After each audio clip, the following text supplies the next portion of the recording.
السلام عليكم ورحمة الله تعالى وبركاته. خوتي كي دايرين؟ لاباس عليكم؟ كي دايرين مع الصحيحة؟ كنتمنىكم تكونوا بخير وعلى خير وصحة جيدة ان شاء الله. فيديو جديد. هذا الفيديو هذا كنتمنى ينال الاعجاب ديالكم، وقبل ما نبداو الفيديو ما تنسونيش واحد اللايك اخوتي، لان كندير معكم واحد المجهود باش نصور لكم الفيديوهات. ما تنسونيش واحد اللايك، الله يجازيكم بالخير، ومن بارطاج مع الاحباب والاصدقاء، وواحد الابوني ودير الاشتراك باش يوصلكم كل جديد. بهذا الفيديو هذا غنشارك معكم هذا الفقاص اللي كيجينا مقرمش والقوام ديالو باين فيه ان شاء الله. وخليكم الفيديو معايا حتى الاخر باش تشوفوا الاسرار ديالو، كيف الفقاص ما يتهرسلكش، ما يتشققلكش في الفران. ونبداو بسم الله على بركه الله. كيف ما كتشوفوا معايا هنا عندي 8 ديال البيضات. درت شويه د الملحه طبيعه الحال باش كنعدلوا الذوق. كنديروا 8 ديال البيضات كيف قلت لكم. غادي نديرو 7 وبيض بيضه يعني، وديك الصفرة كنحيدوها باش اصفر بيضه كنقصوها باش ندهنوا الفقاص ديالنا في الاخر كيف كتشوفوا معايا. واخا انا راني في الاخر راني زدت بيضه اخرى يعني ما كفاتنيش، حيت تبارك الله كتجي واحد الكميه اللي تبارك الله خير ربي. وهنا عندي زلافه ديال سنيده. يمكن لكم ديروا كاس، انا بغيتها تجيني واحد الكميه خربي، داكشي علاش كيمكن لكم ديروا نتوما كاس يعني اللي غيوجدوا غير للدار. انا كنوجدوا لواحد المناسبه، داكشي علاش فضلت ندير زلافه باش هكا نربح الوقت. هنا كيف كتشوفوا غنخدم داك البيض مزيان مع السكر سنيده. ضروري كنخدموا البيض دائما في الحلويات ديالنا هو الاول مع السكر سنيده مزيان حتى كيذوب لينا السكر. من بعد غنزيد زلافه ديال الزيت. بالنسبه للنوا بالنسبه للوز والجلجلان راه عندي اللوز يعني غير قطعته غير بالموس. بالنسبه للجلجلان عندي مغسول ومنقي ومحمر. اللوز ما حمرتوش يعني غير قطعته وصافي. بالنسبه للجلجلان كيف قلت لكم ضروري تحمروه باش كيجينا كيعطينا واحد اللذه في الفقاس ديالنا. وهنا عندي 3 ديال الخمارات كيف كتشوفوا معايا. وعندي عفوا معلقه ديال النافع مطحون. غادي نخدم هذا القوام هذا كيف كتشوفوا معايا. هنا درت نصف كاس ديال الزهر ديال الماء الزهر اللي كيعطينا واحد الرائحه، فيه واحد المذاق اللي زوين بزاف.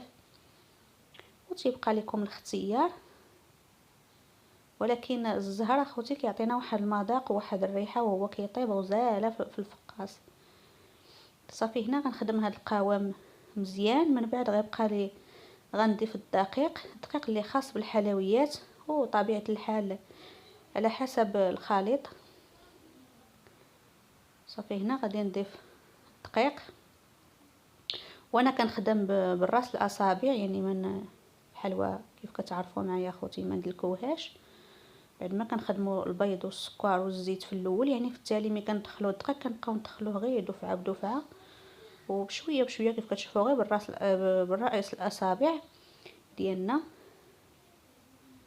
صافي هنا كنبقى نزيد شويه بشويه. وإلا بغيتوا الفقاس يجيكم زوين ما تقصحوهش، خليوه يعني كيلتصق في اليدين بعد ما كنجمعوه على هذا الشكل هذا. صافي هنا غادي نديرو كويرات بالحجم اللي بغيتو كيف كتشوفون. عطاني تبارك الله هاد الكميه هذه. من بعد غادي ندوز نخدمو هنا على الطبله. صافي تندهنوا لاطا بالزيت او نستعنوا بالورق يعني اللي عندنا موجود.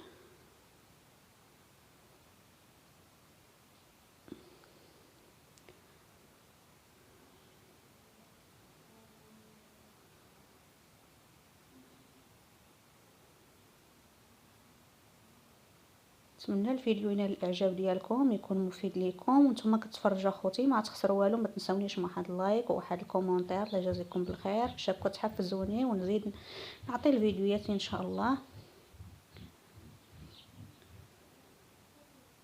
صافي هنا كي كتشوفوا هذيك البيض اللي كنت خلطته بالقهوه نيسكافي.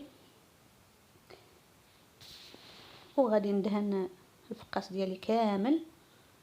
من بعد غنجيبوا واحد الفورشيط باش كنشرطوه كنجيبو على الظهر الفورشيط وكنزوقوه باش كيجي زوين. هنا غادي ندهن اللاطه ديالي الثانيه.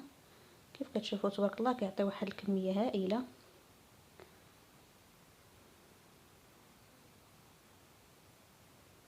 كندهنوه مزيان من الطرف ديالو كيف كتشوفوا معايا. هنا جبت الفورشيط كيف ما قلت لكم كنشرطو على الظهر ديال الفورشيط ماشي على الواجه ديالها،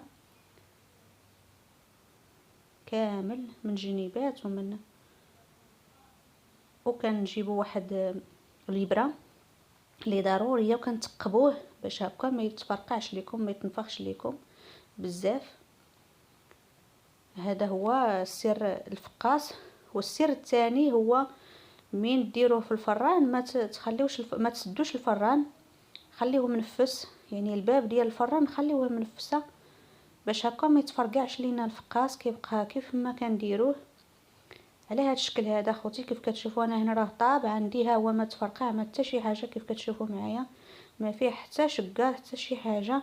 كيف ما درتو مازال خليت الفران كيف قلت لكم منفس شويه. هذه اللاطه الثانيه صافي. دابا انا خبزته غادي نمشي ان شاء الله غنفزق شي منديل، ما تفسكوش بزاف غير بحال طرشوه وصافي، وكنغطيوه ونديروا له شي ميكه ونخليوه واحد المده يبات ولا يقيل، ولا المهم على الاقل واحد 6 أو 8 ديال السوايع.